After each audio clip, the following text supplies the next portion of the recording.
Tout le monde fait cuire des Oreos après avoir vu cette idée géniale. Dans une casserole avec de l'eau chaude, je vais mettre 200 g de biscuits Oreo. On mélange avec une cuillère jusqu'à ce qu'ils se dissolvent complètement.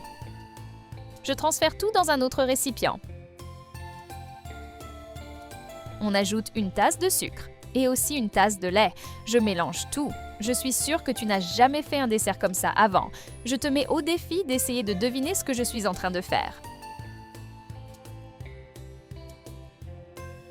Pour continuer, je mets 3 œufs et je remélange. Et avant que j'oublie, dis-moi de quelle ville tu nous regardes pour que je puisse t'envoyer un petit clin d'œil. L'embrassade d'aujourd'hui va à Manon Sampay de Lyon.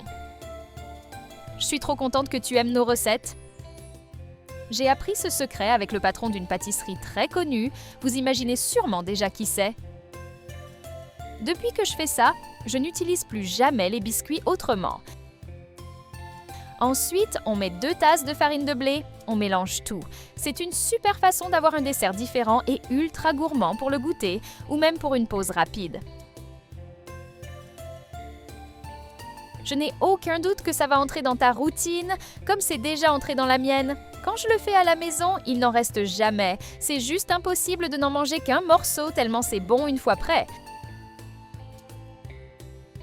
Maintenant, je mets une cuillère à soupe de levure chimique. C'est très important de la mettre après la farine, comme ça on est sûr que la pâte aura la consistance idéale. Maintenant, je verse tout dans un moule beurré avec du beurre et de la farine de blé. On enfourne à 180 degrés pendant 40 minutes.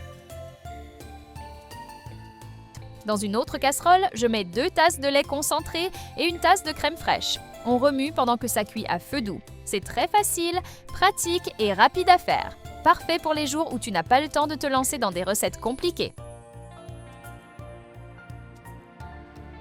J'aurais tellement aimé apprendre ça avant, c'est pour ça que je te montre ce pas à pas maintenant. Pour que ce soit encore plus gourmand, je mets une tasse de lait en poudre et je remélange à feu doux. Même tes amis vont vouloir savoir où tu as appris à faire ce dessert. Maintenant, il suffit de verser la préparation qu'on a faite par-dessus le gâteau. Tu peux tout mettre, plus il y en a, mieux c'est. Un conseil que je donne toujours à mes amis, c'est de préparer un café ou même un thé chaud pour servir avec ce dessert. L'association est tellement bonne qu'on dirait de la magie. C'est la preuve définitive que tu n'as pas besoin de dépenser beaucoup d'argent ni de sortir de chez toi pour manger un gâteau digne d'une pâtisserie 5 étoiles. Fais ça avec quelques ingrédients que je suis sûre que tu as oubliés au fond du placard.